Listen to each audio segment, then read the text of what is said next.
জিকিরের মধ্যে বা এমনি সময় আমাদের সমাজে পাঠ করা হয় কি হয় না? হাসবি রাব্বি জাল্লাল্লাহ মা ফি কলবি গায়রুল্লাহ নূর মুহাম্মদ সাল্লাল্লাহু লা ইলাহা ইল্লাল্লাহ পাঠ করা হয়।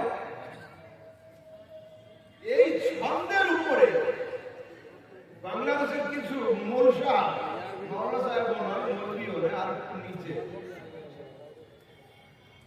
এদের জন্য কোন ডিগ্রি লাগাবো আমরা খুঁজে পাচ্ছি না। একটা ছিল মুন্সি, মৌলভী, মাওলানা, মুফতি, এরা সব ক্যাটাগরির বাইরে। ঠিক আছে, আমাদের মাদ্রাসায় এরা যে আছে নিচু নিচু ক্লাস, কিন্তু এই আলেমগুলোকে ভর্তি করার জন্য নতুন করে ক্লাস করতে হবে, এদের ডিগ্রি এত কম, সারা এত এদের কম নতুন করে করতে হবে। আর হাসবি রাব্বি জাল্লাল্লাহ এটা শিরক। আরে এটা শিরক। হাসবি রাব্বি জাল্লাল্লাহ শিরক তোমরা পেয়ে গেলে। শুনুন, আল্লাহ তাবারক ওয়া তাআলা সূরা আনফালের 64 নম্বর আয়াতের মধ্যে বলেন, ইয়া আইয়ুহান নবী হাসবুকাল্লাহ, আয় মুস্তাফা আল্লাহ তোমার জন্য যথেষ্ট।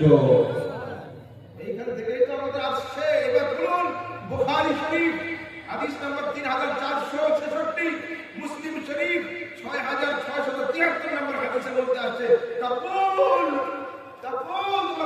হাসবুনাল্লাহ ওয়া হাসবিয়াল্লাহ। এইবার মুসলিমের হাদিসে আছে হাসবিয়াল্লাহ ওয়া নি'মাল ওয়াকিল।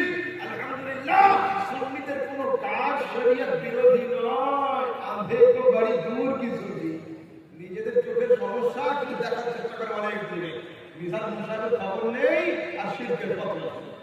আরে হাসবি রাব্বিতে কোন শিরকের ফতোয়া হয়? হাসবি রাব্বি জাল্লাল্লাহ আমার জন্য আমার প্রতিপালক আল্লাহ যথেষ্ট, এটা শিরক নয়, এটা হলো তাওহীদ। এটা তাওহীদ। যদি কেউ মনে করে যে আল্লাহ যথেষ্ট নয় আর কারো লাগবে, তো এটা ঈমানের বাক্য হবে না। আসল ঈমান হলো এই যে আল্লাহই আমার জন্য যথেষ্ট। হাসবি রাব্বি এটা শিরক হয়ে গেল। শুনুন, তারপরে মা ফি কলবি গায়রুল্লাহ, এটা কি বলছো? নেই কেউ আমার অন্তরে গায়রুল্লাহ, আল্লাহ ব্যতীত। আল্লাহ ব্যতীত, আল্লাহ তো এটাই তো চেয়েছেন। আজ আমাদের সাজদাতে কপাল কালো হয়ে যায়, কিন্তু রুহানিয়ত আসে না। সাজদা করতে করতে হয়রান হচ্ছে, কিন্তু আমাদের সাজদার চাকরি নেই, নামাজের মজা নেই। কেন? বলছে নামাজে তুমি যখন দাঁড়াবে আল্লাহু আকবার করার পরে ভূমিকম্প হয়ে যাবে, তুমি নামাজওয়ালা টের পাবে না। এর নাম হলো নামাজ। কিন্তু আমাদের কাছে নামাজ কই? আমাদের কাছে রোজা কই? সে যাকাত কই? সেই ইবাদত কই? আর বলছে নামাজে যখন দাঁড়াবে কেমন করে? বলছে যারা মনে করবে তুমি আল্লাহকে দেখছো, ফাইল্লাম তাকুন তারাহ ফাইন্নাহু ইয়ারাক, তুমি ইয়াকিন রাখবে যে খোদার সিসি ক্যামেরা তোমার সামনে রাখা যাবে। মাফি কলবি গায়রুল্লাহ, এত সমস্যা হয়ে গেল।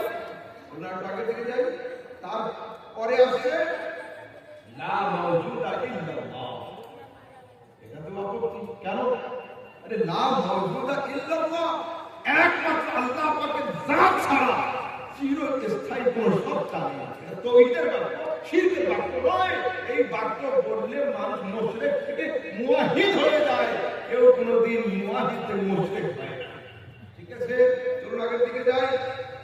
সূরা রহমানের মধ্যে আল্লাহ পাক বলেন, কুল্লু মান আলাইহা ফান ওয়া ইয়াবকা ওয়াজহু রাব্বিকা যুল জালালি ওয়াল ইকরাম।